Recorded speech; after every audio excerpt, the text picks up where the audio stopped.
विकासकाच्या मुलाचं अपहरण करून 40 कोटींची मागणी. अंबरनाथ पोलिसांनी 12 तासात 100 पोलिसांच्या मदतीनं 10 आरोपींना ठोकल्या बेड्या. मुंबई महानगरपालिकेच्या फायर विभागाचे निलंबित कर्मचाऱ्यांनी फसवणूक केलेल्या तरुणांसोबत मिळून अंबरनाथमधील मोठ्या विकासकाच्या मुलाचं अपहरण केल्याचा धक्कादायक प्रकार समोर आलाय. या प्रकरणी अंबरनाथ पोलिसांनी 100 पोलिसांच्या मदतीनं 12 तासाच्या आत 10 आरोपींना बेड्या ठोकत मुलाची सुरक्षित सुटका केली. देविदास वाघमारे आणि दत्तात्रय पवार अशी या मुख्य आरोपींची नाव आहे.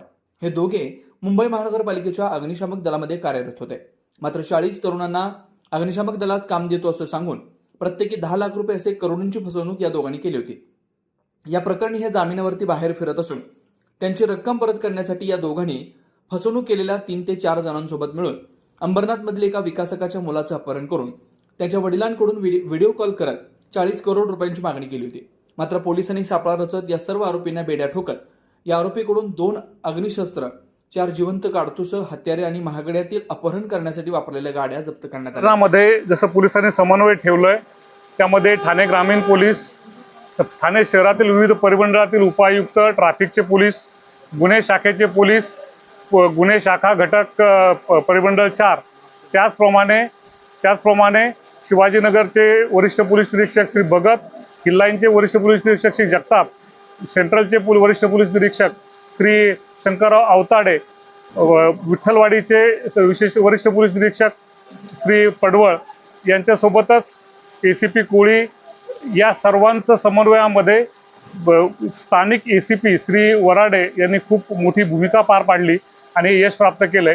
आपण जी काही माहिती विचारताय त्यासाठी SIT स्थापन आहे, तिकडे तपास सुरू आहे आणि निश्चितच ते आरोपी लवकरच गजाआड असतील. धन्यवाद. साहेब, फिर्यादी आणि आरोपी यांची ओळख काय होती आणि कशामुळे हा सगळा प्रकार झालेला आहे? यातील फिर्यादी जे आहेत हे अहमदनगर जिल्ह्यात इथे येऊन स्थायिक झालेले आणि छोटे मोठे बांधकाम व्यावसायिक आहेत आणि त्यांची मुलं हे नुकतेच शिक्षण पूर्ण करून त्यामध्ये ते सामील आहेत. त्याच बिल्डिंगमध्ये राहणारे एक आरोपी यातला आहे. त्यांनी या फिर्यादीविषयीची माहिती या आरोपींना पुरवली आणि मग हा कट रचला गेला आणि मग हा गुन्हा घडलेला आहे. ते सर्व संबंधित आरोपी आता अटकेमध्ये आहेत. आरोपींमध्ये काही अहमदनगर जिल्ह्यातले सुद्धा आहेत. या गुन्ह्यातील जो मुख्य आरोपी आहे, मास्टर माइंड आहे, हा मूळचा अहमदनगर जिल्ह्यातील आहे.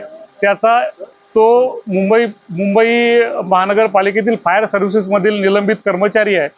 त्याचा 3 ते 4 गाड्या असलेला थोडा छोटा ट्रॅव्हलचा व्यवसाय देखील आहे आणि तो यातली मास्टर माइंड आहेत.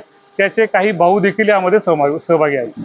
यामध्ये अहमदनगर जिल्ह्यातील काही आरोपींसोबतच जळगाव जिल्हा, नाशिक जिल्हा येथील देखील आरोपी आहेत आणि स्थानिक उल्हासनगर आणि अंबरनाथचे देखील आरोपी आहेत.